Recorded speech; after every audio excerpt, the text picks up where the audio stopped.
আসছে। ও বাবা, কি গো, কি ব্যাপার?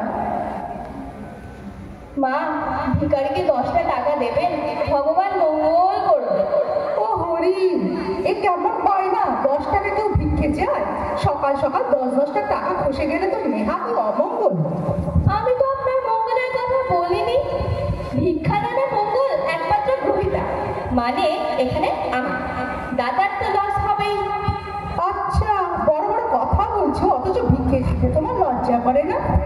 লজ্জা?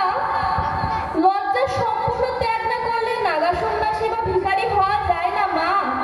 ঠাকুর রামকৃষ্ণ বলে গেছেন না, লজ্জা গুসার ভয়, দিন থাকতে নয়।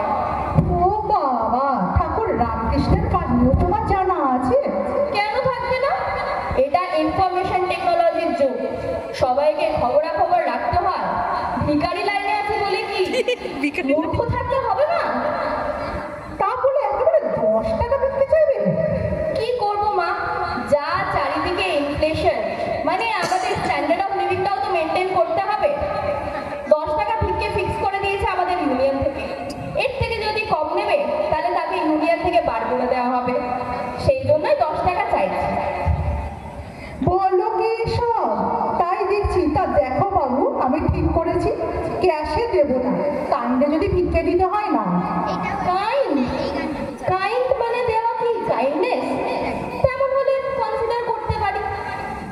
এই না, 5টা টাকা নাও, দিয়ে সামনে নিরামরের দোকান থেকে একটা কেক কিনে খাও। কেক? আবার কেক? আর কটা কেক খাবো মা? একটু সস্তা হয়ে যায় বলে আপনার মতন কেউ কেউ কাইন্ডেই সেরে ফেলে। আর সকাল থেকে অলরেডি 5টা কেক খাওয়া হয়ে গেছে। এবার তো পেট ছেড়ে দেবে মা। তার মধ্যে যা সুগার আছে কমপ্লিটলি আনহেলদি। কি সর্বনাশ! ভরা পেটে ভিক্ষে! তুমি তো ভিক্ষের এক্সট্রারই হেনস্থা করে ছাড়লে, আবার না সুগার কনসাস। আরে, শুধু পেট ভরলে হবে নাকি? এ কি ভিক্ষের প্রয়োজন? ফিউচারের জন্য সেভিংস করতে হবে না? কি কেলেঙ্কারি! সঞ্চয় করতেও পরের টাকা, লজ্জা করে না তোমার? না, লজ্জা কেন করবে?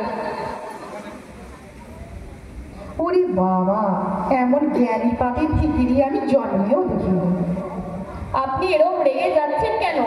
আমি তো আপনার কাছ থেকে চেয়ে নিচ্ছি, কেড়ে তো আর নিচ্ছি না। রাগ করবো না, এরকম হাটটা কাটটা তোমার স্বাস্থ্য, চেয়ে খাচ্ছ, আর উপার্জন করতে পারো না? চেষ্টা করেছিলাম, একটা অফিসে চাকরি করতাম, সিবিআই রেড হয়ে গেল। তারপর একটা চায়ের দোকান খুললাম, এত কম্পিটিশন বেড়ে গেল কি আর বলবো। তারপর ভাবলাম ব্লগার হয়ে যায়।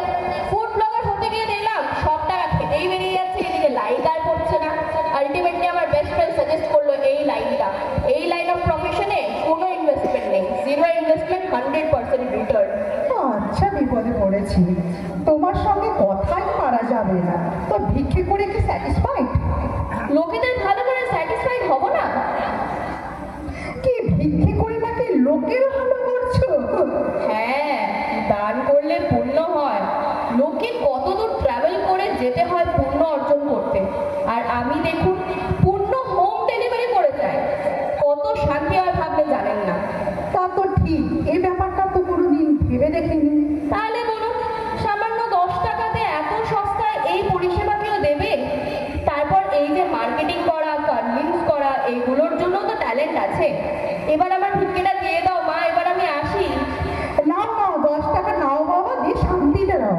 10 টাকা তো ভিক্ষে, কিন্তু এই যে এত ভালো জ্ঞান দিলাম, এত কিছু শেখালাম, তার জন্য 20 টাকা দক্ষিণা দেবেন না?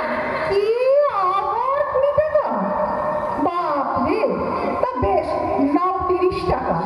আর কিছু বললে কিন্তু আর তোমার ফিস আবার বেড়েও যাবে। 30 টাকা নিয়ে তোমার থেকে মুক্তি পেলে ভালোই হয়। আচ্ছা, বলবেন না মা টাকা, এ আপনার আশীর্বাদ। তাই হোক, তাই হোক, আশীর্বাদ নিয়ে এবার দিতেই হবে।